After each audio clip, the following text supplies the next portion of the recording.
Coucou les amis! Je vous ai apporté une recette très réussie de qalb-el-lawz. On l'a fait à plusieurs reprises et à chaque fois c'est une réussite. On commence par le sirop. Donc on met 6 verres d'eau, 3 verres de sucre,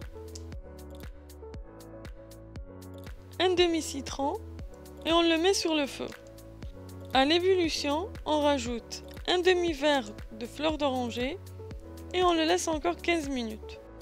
La farce. Donc ceux qui veulent mettre beaucoup de farce à l'intérieur peuvent choisir un grand verre. Et au contraire, ceux qui ne veulent pas en mettre beaucoup, on prend une petite tasse comme la mienne. Donc 3 tasses d'amandes en poudre et une demi-tasse de sucre. On mélange bien et on rajoute un peu d'eau de fleur d'oranger. Il faut y aller doucement parce qu'il ne faut pas que ce soit liquide. Là, j'ai mis l'équivalent de 2 cuillères à soupe à peu près. On mélange bien et on le laisse de côté. C'est le mélange qu'on va mettre au milieu plus tard. Maintenant, on entame la pâte. Donc on prend 6 verres de la grosse semoule. C'est important de prendre la grosse semoule et pas la moyenne. Sinon, c'est pas le même résultat. On y rajoute une pincée de sel.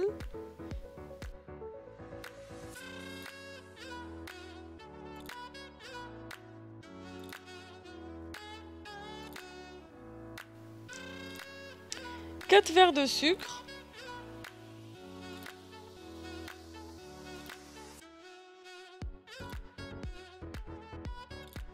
Si vous ne voulez pas que ce soit trop sucré, ne remplissez pas les verres à fond. On mélange bien. Donc il faut être sûr qu'on a vraiment bien mélangé jusqu'à ce qu'on voit plus les traces blanches du sucre.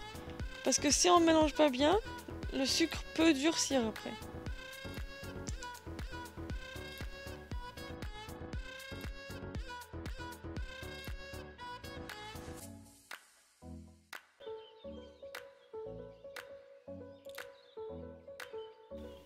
On rajoute une mesure d'huile et on remélange bien encore.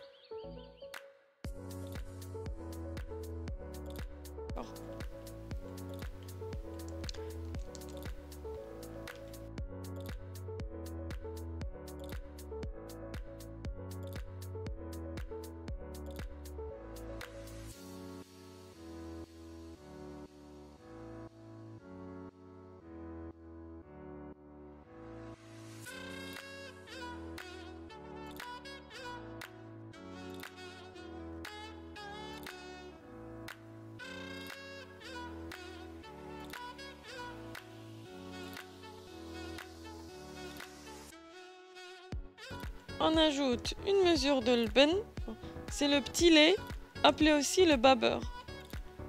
Et c'est ça qui rend la recette inratable.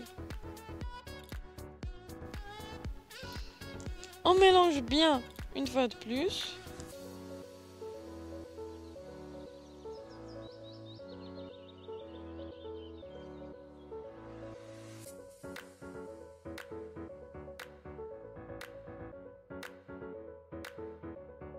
On rajoute un verre de l'eau de fleur d'oranger.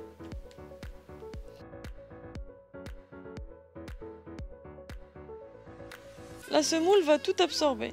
Même s'il a l'air d'être un peu liquide, mais elle va tout absorber. Il ne faut pas pétrir, on le mélange uniquement avec les doigts.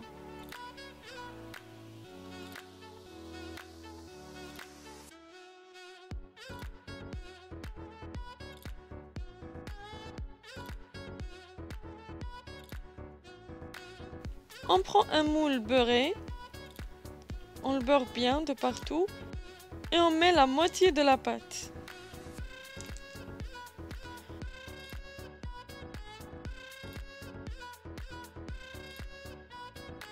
On la descend un peu, mais sans l'étaler entièrement. Alors mettre ensuite la farce qu'on a préparée tout à l'heure.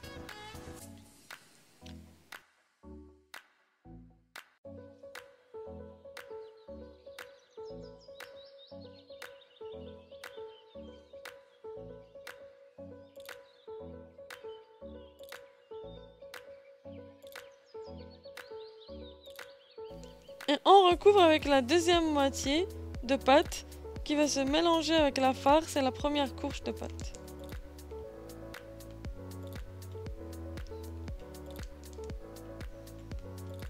Sachez que c'est un gâteau qui se conserve assez bien, donc il tient plusieurs jours au frigo sans problème.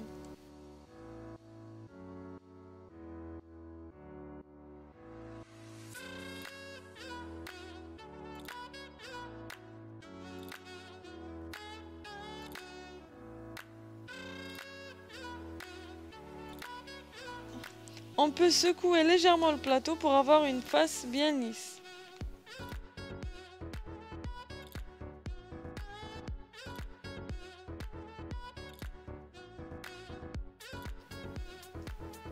Avec un couteau, on vient délimiter les parts. Pour l'instant, on n'est pas obligé de couper entièrement jusqu'au fond. On fait que les repères. Et ensuite, quand le fond du gâteau cuit bien, on le ressort du four et on peut terminer de couper. On décore avec les amandes, donc une au milieu de chaque part.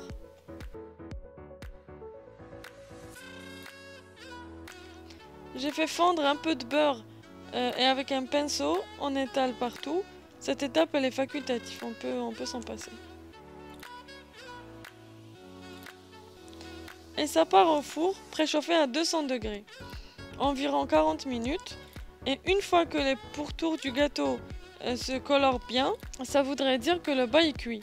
Donc à ce moment-là, on sort le gâteau, on recoupe bien les parts qu'on a déjà délimitées, on allume la plaque supérieure du four et on le remet au four pour se colorer bien au-dessus. Donc il faut qu'il soit bien doré au-dessus. Le voilà bien coloré. Dès sa sortie du four, il faut l'arroser tant qu'il est chaud. Avec le sirop qu'on a préparé au début. Le sirop, quant à lui, il est froid. On verse tout le sirop, petit à petit, et il va tout absorber, quitte à faire des pauses.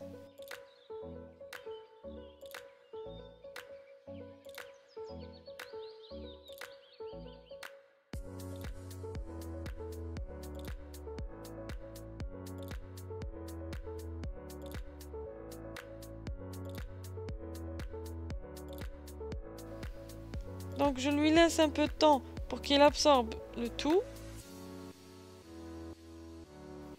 Et ensuite je finis le restant du sirop. Et voilà, on peut le laisser encore absorber bien tout son sirop, environ une journée, et le soir on peut le consommer. Bon appétit à vous!